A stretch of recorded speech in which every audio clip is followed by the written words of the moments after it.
ऐसे ही आगे के क्रम में हमारे युवा साथी और इस देश के सबसे बड़े राज्य और जिस राज्य का चर्चा न केवल हिंदुस्तान बल्कि पूरे दुनिया में है, पूज्य योगी जी गुरुदेव का जो राज्य है वहां से पधारे हुए हमारे साथी वीरू भैया को मैं कहूंगा आए और अपना भाव व्यक्त करें। धन्यवाद, आभार। वहीं आगे मिलते हैं, अभी वहीं आगे मिलेंगे, परेशान मत होइए। एक एक भाई से मिलके जाएंगे। जब 2000 किलोमीटर दूर आ सकते हैं तो 200 मीटर जाने में क्या दिक्कत है मेरे भाई?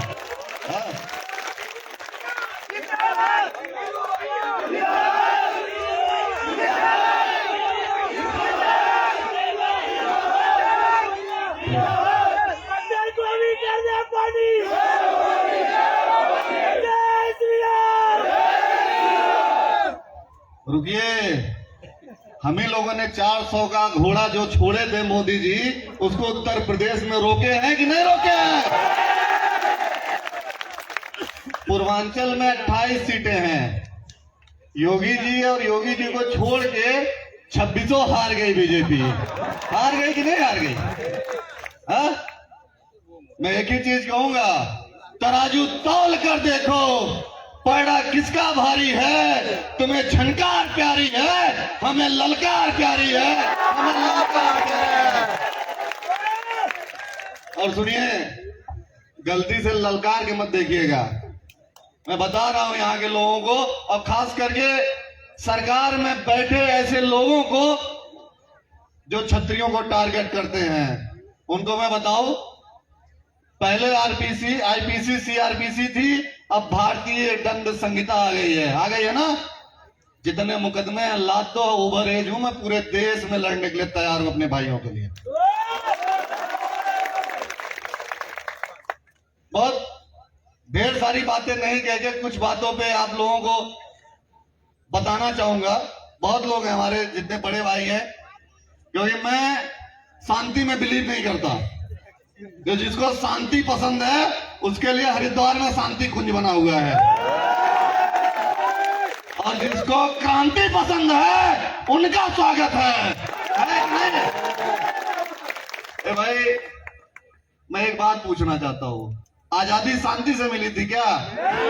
चाहे वो हूण हुए, चाहे यहूदी हुए, चाहे मुगल हुए, चाहे अंग्रेज हुए, उनसे आजादी दिलाने के लिए लोग दर-दर की ठोकरें खा के और छत्रियों के पैर में धोख लगाते थे कि ठाकुर साहब आइए लड़िए, नहीं तो इनसे गुलामी आजादी नहीं मिलेगी।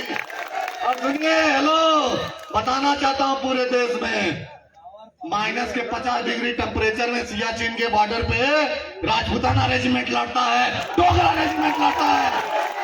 आरक्षण नहीं लड़ता है वहां पे, आरक्षण नहीं है सेना में। ये गलतफहमी निकाल दो आप लोग। और सुनिए, इस गलतफहमी में मत रहिए कि हम जवाब देने पे नहीं उतरेंगे। उनसे पूछिए जिनकी कितनी पीढ़ियां खत्म हो गई अगर एक छत्री के बेटे ने आवाज दी होगी तो। आप पूछिए अपने देश में, इस देश के प्रधानमंत्री जी से कि रात में सोते होंगे तो राजपूत जपते होंगे, ये भी हम लोगों ने बताया। और मैं एक बात और कहना चाहता हूं, मैं यहाँ पे बोला गया, मैं डंके की चोट पे कह के जा रहा हूँ, पुरुषोत्तम रूपाला उत्तर प्रदेश में होता तो उसी को उस भाषा में समझाते जिस भाषा मुझे समझना चाहिए था। डंके की चोट पे कह के जा रहा हूँ। और आप लोग जिस दिन आवाज देंगे उस दिन शकल नहीं, नक्शा नहीं, भूगोल बदला जाएगा, ये भी बताना चाहता हूं। और हर बार कहता हूं कि जिसको जो करना है कर ले, क्षत्रिय कुल में पैदा हुआ हूं, इससे बड़ा गर्व शायद कोई हो सकता है। दुनिया की सबसे बड़ी डिग्री, सबसे बड़ा सम्मान अगर कुछ है तो जिस डीएनए में पैदा हुआ हूं वो डीएनए है मेरे लिए। बनना सबको क्षत्रिय है, लिखना सबको राजपूत है, चलना सबको हमसे है। तो ये पूछ लो कि बाप दादा बनवाना क्या चाहते हैं आप लोग को। यार ऐसा तो नहीं कि सब्स्टिट्यूट चल रहा है यहाँ पे। और सब्स्टिट्यूट चल रहा है तो आई डोंट लाइक सब्स्टिट्यूट, है ना? कहते हैं ना कि चेहरे की चमक बताती है कि खून ओरिजिनल है कि डुप्लीकेट है। फेशियल और डिटेल लगाने से कोई क्षत्रिय नहीं हो जाता। हो जाएगा क्या? छत्राणी के कोख से पैदा होना पड़ेगा, उसके लिए तुम्हें सौभाग्य पैदा करना पड़ेगा। हम लोग भगवान से लड़के इस कौम में पैदा हुए हैं, तुम वहां नहीं लड़ पाए तो यहाँ क्या घंटा लड़ोगे हम लोगों से?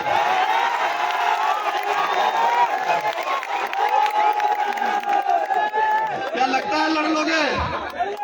लड़ लेंगे क्या? हम कहते हैं ना कि जिस दिन स्टीयरिंग पे ठाकुर बैठ गया ना, पूरा हाईवे खाली करवा देंगे। हाईवे छोड़ो, एक्सप्रेसवे खाली करवा देंगे। एक्सप्रेसवे छोड़ो, पूरा गुजरात खाली करवा देंगे। ये भी कहना चाहते हैं। हम तो कहते हैं गुजरात से भाइयों को कहीं मत बुलाइएगा, हम ही लोगों को बुला लीजिएगा। हम लोग सरकार बदल के आए हुए हैं। क्यों नहीं बदल के आए क्या? अरे पूर्ण बहुमत की सरकार बनती थी उत्तर प्रदेश से, बनती थी कि नहीं बनती थी?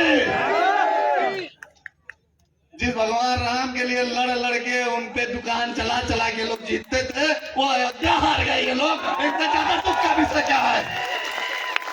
इससे ज्यादा दुख का विषय इन लोगों के लिए क्या है? और सुनो, तुम अयोध्या इसलिए हारे क्योंकि भगवान राम के डीएनए के साथ तुमने बदतमीजी करी, इसलिए हारे। उनके रक्त पे तुमने सवाल उठाया, इसलिए हारे।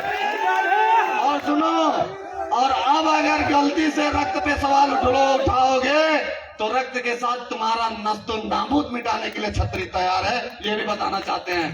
क्षत्रिय भारतीय जनता पार्टी का कोर वोटर होता था, इसलिए कह रहे होता था इन लोगों के कर्म अब इस लायक नहीं है कि इनको क्षत्रियों का वोट मिले। अगर ये कर्म करेंगे तो हम लोग सोचेंगे, विचारेंगे और समाज में घूम घूम के कहेंगे। जानते क्या कहेंगे? पूछिए क्या कहेंगे? जो दिखता है वो कभी बिकता नहीं, और जो बिकता है वो कभी ओरिजिनल नहीं होता है। होता है क्या? क्षत्रिय को ना कोई बेच सकता है ना खरीद सकता है। क्षत्रिय जब चाहेगा मान सम्मान स्वाभिमान के लिए आपके साथ बैठ लेगा, फिर से आपको सरकार में ला देगा, और आने वाला समय क्षत्रियों का है। इसलिए मैं गुजरात की धरती से एक चीज कह के आप लोगों से अपनी बात को खत्म करना चाहूंगा कि राज शेखावत दादा सबके लिए दादा हो सकते हैं, हमारे लिए बड़े भाई हैं। नहीं, हमारे यहाँ बड़े भाई कहते हैं भाई, हमारे यहाँ बाबा को दादा बोलते हैं। मैं बहुत सीधी सी बात बता रहा हूं आपको, हमारे यहाँ बड़े भाई बोलते हैं। और हम उस परंपरा से आते हैं कि हमारे लिए भगवान राम की परंपरा प्रथम है, इसलिए हम इनके लिए भरत हैं।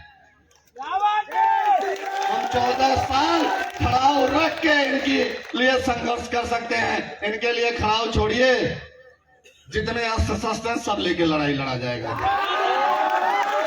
और सुनो, लाइसेंस नहीं देगा तो क्या लाइसेंस नहीं रहेगा क्या? लाइसेंस उनको चाहिए, लाइसेंस उनको चाहिए जो ड्राइवर है। गाड़ी के मालिक को लाइसेंस की जरूरत होती है क्या?